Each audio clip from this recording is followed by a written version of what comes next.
Previously, on Dusty Toys AU. In my next longer video, I will disassemble Snarl and replace the broken part with the new part. And now, on Dusty Toys AU. Here is Snarl, and he has a tale to tell.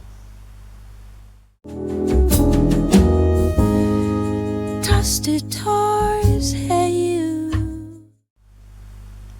Welcome back to Dusty Toys. Here is our G1 friend Snarl, the Dinobot Transformer, and you can see here that our friend Snarl, he looks nice. He's got some nice chrome and clicks together nicely, but if you turn him over, you can see he's missing part of his tail. And if you have a look there, you can see that it's missing a whole piece on the other side over there. You can see there's a connector, but this side here has snapped off. So I've managed to get myself a replacement part, and today we're going to attempt a fix for Snarl. So let's see how that goes.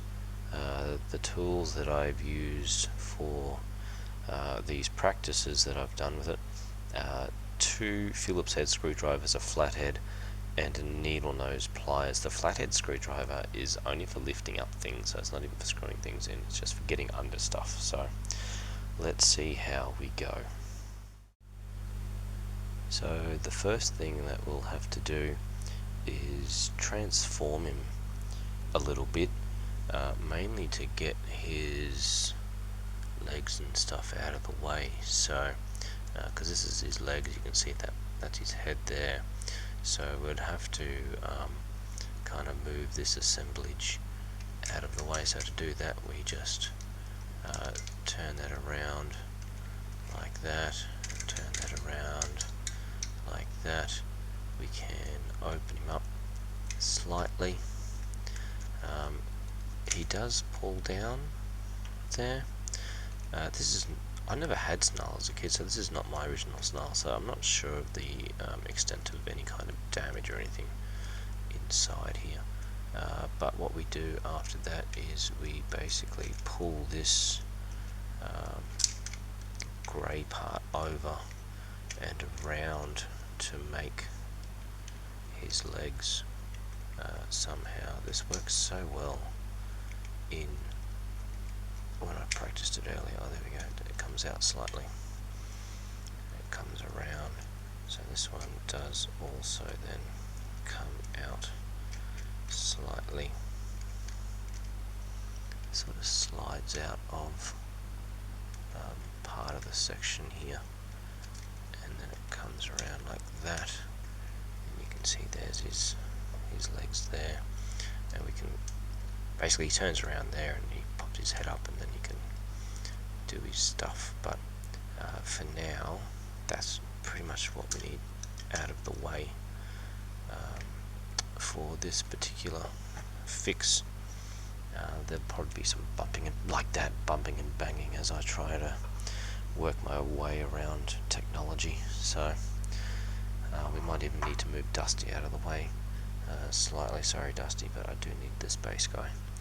So the first thing we need to do is we take the first of our Phillips head screwdrivers and we get in here and give it a bit of a turn. There is a spring underneath this particular piece of plastic, so as we pull it apart there, it may pop out, so just be careful. It's not there, but I do like to keep things in order. You might be able to see it, it's a bit rusty at the moment, but it is there. Oh, and of course my magnetic screwdriver pulls it out. But if you take the leg up, it stays inside anyway, so I'll leave the leg in there. You can see there's a ratchet plate in there. We don't need to remove that one. You'll know which one to remove because there's another screw that keeps these two halves together. We don't need to undo any of these ones here. It's literally just at the top that we're going to be dealing with. So mine's a bit loosey-goosey, so I'll have to be a bit extra careful with it. But this one, you can hear the spring. I don't think it's broken, but it is certainly probably showing its age a little bit there. I do like to try and pop these screws back out so that you can put it all in together as Dusty takes a tumble. Sorry Dusty, I'll just move you completely, bud.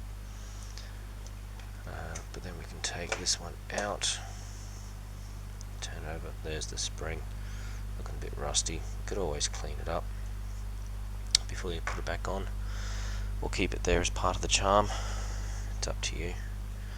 But now you can see what I was talking about before. So there's another screw there, which means that's one screw that's holding these two pieces in place, and there's another one underneath this plate. This is the bit that is tricky and maybe heart attack inducing as you try to lift up 40-year-old plastic without it snapping.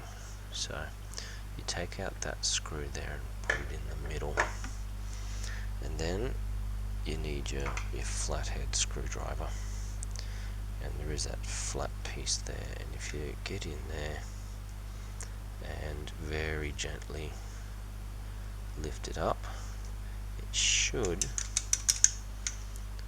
pop up enough for you to get underneath it like that. See, it does have a couple of pegs on there and two holes for it to go in, so I'll leave that there as well. But you can see there's another screw in there, so once you get that screw out, you'll be able to undo the entire assembly. Now this is the first screwdriver I was using on this one. You can see it doesn't fit, so you do need a skinnier one to go in if you can. So we'll get in there, see if we can get a lock in. If it's been done before, it might not come out entirely. I have seen videos where they haven't even totally removed it, they've just got it loose enough for it to open, which is okay in my book. I don't mind if it does that. I don't need it to fully come out. I would just see it like that. See how it just comes undone? So that's one way to get around that. If it's not coming off completely, you might need to keep unscrewing it. I can tell mine is still a bit tight, so it may need to try and be pulled out completely. But I can see there, or feel rather, that it is, you can kind of see it in there, that it's still holding steady. So I might need to stop and get back to this once it's all out and completed. So let's do that, because this might take me a while. Okay, I think it's enough out that it should kind of come apart if I start to pull it. You can see there that comes out, so that's a mushroom, not a peg but certainly a holder there. So you don't even need the legs for this part, so I'm going to just put those here safely. Now this will come apart and you'll find a lot of it is kind of pegged together. So see that? Now the screw's just fallen out and I just deftly caught it. Good job me. Same size screw, but the hole is a different size, which is why you need the smaller Phillips head. So that's the side that I don't need to fix. That's fine. I'll put that there to the side. This is the side that does need fixing, and you can see there that the tail is independently swinging away. So if I just pop the head up, I should be able to just pop the tail out just like that and put it to the side. Be careful though, because it does come out as well. See how it literally just pegs out and pegs back in, so be careful with those pieces. Obviously you don't want to lose those, but this is the part that I'm working on. This is the bit that is broken. I do have a spare here, and this is it here. I could replace the whole thing, which isn't a bad idea considering this has some of the stickers and this doesn't have any of the stickers. So if I was to very carefully pull that out, the head is just holding it in. So it's not a bad head. I could just change the heads, but at this stage I'm not so worried about that.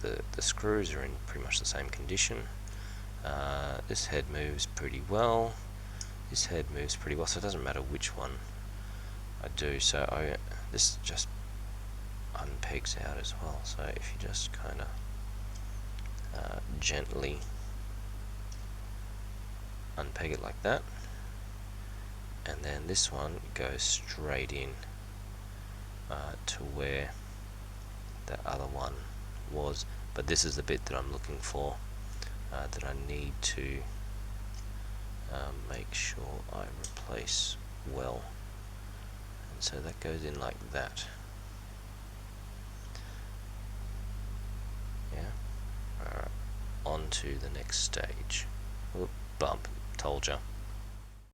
Okay, so we've done some investigating. Now that's the good side there. This is the side that's matches up to it. Yeah, so it connects on like that. We've got the plate of the head, which will go on like that. But before we do that, we need the replacement tail, which would normally go in like that, but it does need a little rod that goes into it. Now it's only very, very small, so you're better off, one, not dropping it. Thanks, good job, idiot. You're better off putting this in first, because this rod, now I don't know if I can show you, but there's kind of like a little notch that that little rod sits on, and I'm going to assume if it's not on there properly, it's going to cause an issue. Now this is where your needle nose pliers come in. So what I've done is I've put the rod in a little bit underneath where it needs to be, so that then this can kind of lift up into its spot that it has to go. It could be a bit fiddly, which means it might be time for another edit to make sure it goes in properly.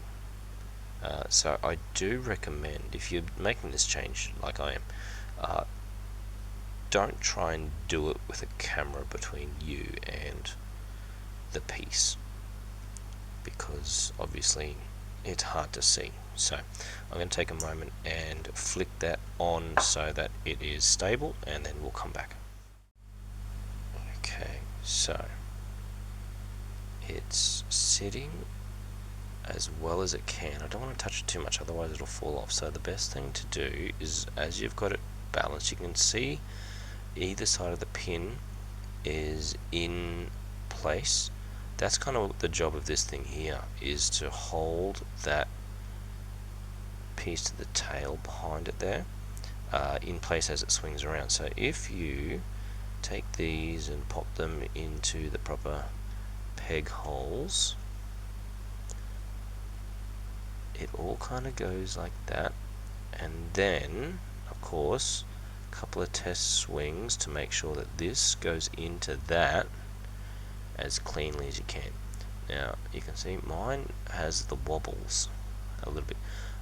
Like I said, I never had Snarl as a kid, so I'm going to assume that's the part that makes the tail fall off and get lost anyway, is constant movement, which loosens the pin. This thing ends up breaking because you force it, and ergo lost to time. So you can see the pin through there. So even if it moves now, it looks like a fairly easy fix. So at this stage we can get our other piece and get ready to reconnect it. There's a few things that we need to do beforehand though, and that is to make sure that this part is in. So now we're basically just reassembling in the opposite way. This is the part that's probably going to trick me up, is making sure that this is in the right place. So I think when his head is down, yeah, if this is already in, it should fold over the top like that. That's my theory, and if I'm wrong, then it's not going to transform basically. There you go. So that looks like it's going to be right. So if I hold that carefully like that, we can then get the other part and basically line it up. Now this is probably going to be the trickiest part, is making sure everything is lined up so that it can go on. So there goes that one there, but that actually goes into there. So if I can line it up like that, there we go. Line up the head, it all flicks back together. Give it a test run. That should tab into there. So now our tail is, there we go, basically complete.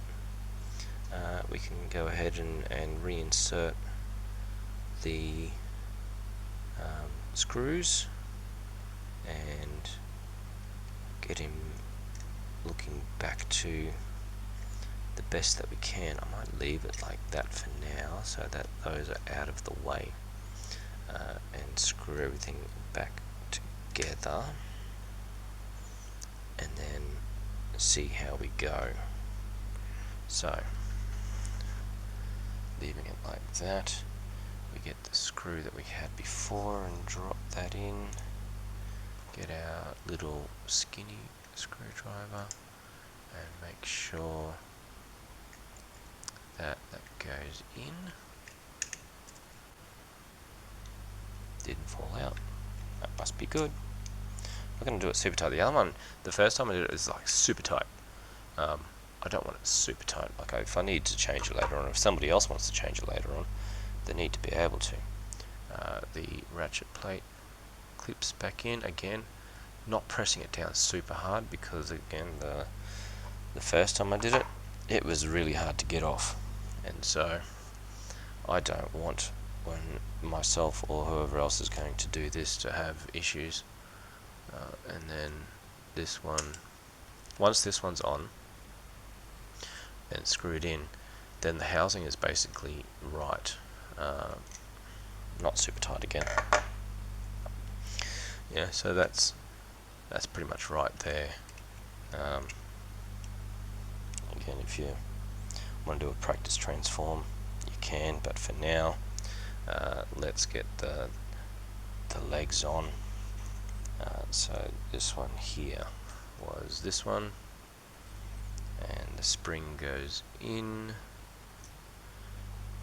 This one goes over the top. Now this is the tricky part, because the spring obviously has a job that it wants to stay sprung, and so getting this to stay in with one hand while screwing it in can be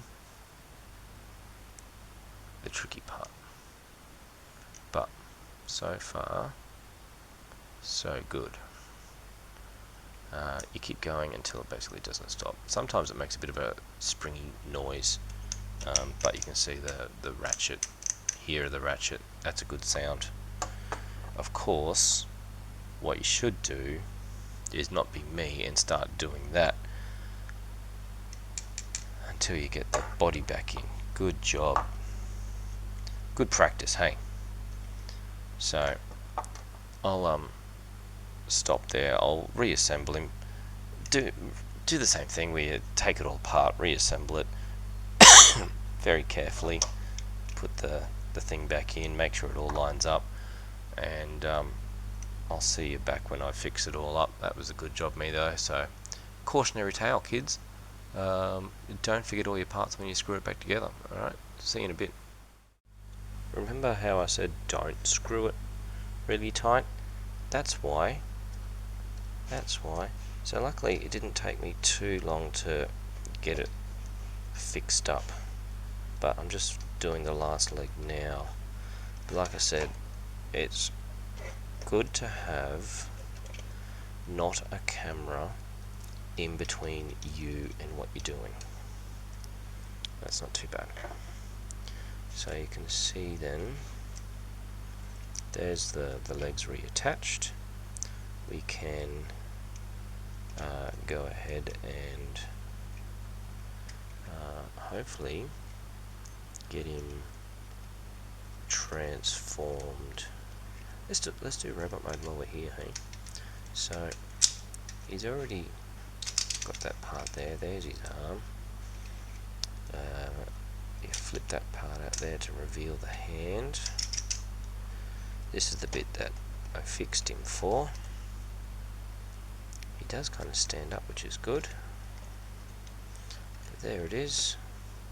There's his head.